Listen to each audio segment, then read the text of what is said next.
तो गाइस अगर आपको भी अपने पेट की चर्बी खत्म करनी है और 6 एब्स जैसे एकदम फ्लैट पेट चाहिए तो ये 2 मिनट की वीडियो आपके लिए बहुत ज्यादा यूजफुल होने वाली है। इस वीडियो में दी गई सुपर टिप मेल और फीमेल दोनों ही के लिए 100% असरदार है। बिना किसी डाउट के दोनों ही जेंडर इसको फॉलो कर सकते हैं। इस वीडियो में आपको ग्रीन टी की मदद से वजन कम करने का एकमात्र सही तरीका जो साइंटिफिकली अप्रूव्ड है वो पता चलेगा। इसके साथ साथ आपको तेजी से वजन कम करने के लिए ग्रीन टी के जीवन में जिन बातों का ध्यान रखना है वो भी पता चलेंगी। इसलिए पेट की चर्बी कम करने के लिए ये वीडियो बहुत ही ज्यादा काम की होने वाली है। ध्यान लगाकर पूरी बात सुनना गाइस। तो चलिए गाइस बिना टाइम वेस्ट के शुरू करते हैं fitness and fat loss guide पर। देखिए गाइस ग्रीन टी क्या है, कहां से मिलेगी, कितने रुपए की पड़ेगी, ऐसी मामूली बातें मैं यहाँ नहीं बताऊंगा आपको, बल्कि वही बात डायरेक्ट पॉइंट पे बताऊंगा जो आपके काम की है। तो सुनिए गाइस डायरेक्ट पॉइंट की बात। गाइस इस सुपर टिप के 3 पार्ट्स हैं और इन तीनों में सबसे ज्यादा इंपॉर्टेंट पॉइंट नंबर 2 है। और ये तीनों पार्ट अगर आप समझ गए तो आप खुद ही समझ जाओगे कि चर्बी कम करने के लिए ग्रीन टी का सही इस्तेमाल कैसे करते हैं। अब डायरेक्ट आते हैं पॉइंट नंबर 1 पर। पॉइंट नंबर 1 है एक दिन में कितनी क्वांटिटी में ग्रीन टी ले। गाइस ग्रीन टी की एक फिक्स मिकदार ही हेल्दी तरह से वजन कम करने के लिए असरदार है। एक फिक्स अमाउंट से ज्यादा ग्रीन टी कंज्यूम कर ली तो बॉडी के लिए अनहेल्दी होगा और इस अनहेल्दी होने की वजह से वजन कम नहीं होगा बल्कि और ज्यादा बढ़ जाएगा। गाइस लेकिन अच्छी बात यह है कि आपको ग्रीन टी की क्वांटिटी नापने के लिए किसी तराजू की जरूरत नहीं पड़ेगी क्योंकि ऑटोमेटिक ही ग्रीन टी तुली तुलाई आती है टी बैग्स की शक्ल में। आपको एक दिन में 2 टी बैग्स कंज्यूम करने हैं। आप यह मत सोचे कि आपका वजन 70 किलो हो या 110 किलो है। आपको 2 टी बैग्स ही कंज्यूम करने हैं मैक्सिमम, क्योंकि आफ्टर ऑल है तो ये एक टी ही और ज्यादा अमाउंट में टी कंज्यूम करना फायदेमंद नहीं होता बल्कि इसकी आदत पड़ गई तो बॉडी को और भी बहुत ज्यादा नुकसान हो सकते हैं। तो गाइस ये तो था पॉइंट नंबर 1।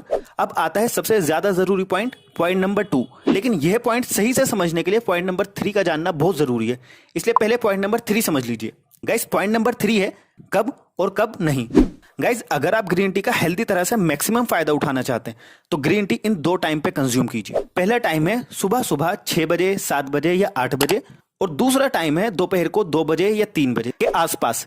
लेकिन ध्यान रखना गाइस शाम के 5 बजे या 6 बजे के बाद ग्रीन टी कंज्यूम मत करना।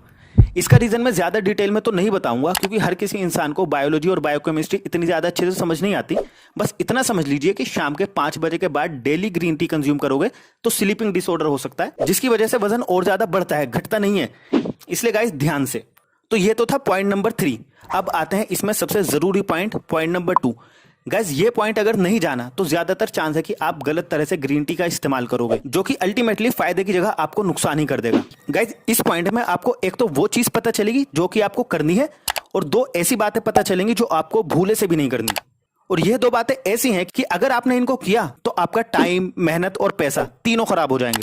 इसलिए ये 3rd पॉइंट तो बहुत ही जरूरी है। तो गाइस ये पॉइंट है कैसे और कैसे नहीं। पहले बताता हूं कि आपको ग्रीन टी किस तरह से प्रिपेयर करके कंज्यूम करना है सो दैट आपको मैक्सिमम फायदा हो। गाइस सबसे पहले तो 1 गिलास से थोड़ा सा कम पानी लेना है, उसको 1 मिनट तक मीडियम आंच पर उबालना है। फिर उसमें 1 टी बैग क्वांटिटी में ग्रीन टी ऐड करके उसको 1 से 1.5 मिनट तक मीडियम आंच पर बॉईल कर लेना है। और यही ग्रीन टी आपको ठंडी होने से पहले कंज्यूम करनी है। वैसे इसका टेस्ट अच्छा नहीं होता, इसलिए एक खुशखबरी भी है और वो ये है कि आप ये सेम काम दूध के साथ भी कर सकते हो। दूध में ग्रीन टी डालने से कोई नुकसान नहीं है गाइस, बल्कि दूध में ऐसे विटामिन, मिनरल्स और अमीनोज होते हैं जो बॉडी को जरूरी चाहिए होते हैं। इसलिए पानी में थोड़ा सा दूध भी ऐड कर लोगे तो कोई बात नहीं, ये चलेगा। अब बात करते हैं सबसे जरूरी पॉइंट की कैसे नहीं। गाइस आप चाहे पानी में डालें या दूध में डालें, बस एक चीज का ध्यान रखना कि भूल कर भी चीनी ऐड मत करना, क्योंकि ग्रीन टी अपने एंड से एक पूरे दिन में 50 से 100 कैलोरी तक ही बर्न करती है मैक्सिमम। अब यही आप उसमें इतनी चीनी ऐड कर लोगे जो कि 50 कैलोरी आपको दे देगी तो फिर ग्रीन टी पीने का कोई फायदा ही नहीं हुआ, क्योंकि जितनी कैलोरीज आप ग्रीन टी की मदद से बर्न करोगे उतनी कैलोरीज आपको शुगर से मिल जाएंगी। तो ये तो LHS = RHS हो जाएगा। गाइस बिलीव मी चर्बी कम करना बहुत आसान है। ज्यादातर लोग इसलिए अपनी चर्बी कम नहीं कर पाते क्योंकि वो ऐसी बहुत ज्यादा गलतियां कर रहे होते हैं जो कि उनकी चर्बी कम होने से रोकती है। ऐसी ही एक बहुत बड़ी गलती आपको ये लेफ्ट वाली वीडियो में पता चल जाएगी और राइट वाली प्लेलिस्ट में आपको फैट लॉस की बहुत ज्यादा जरूरी टिप्स मिल जाएंगी।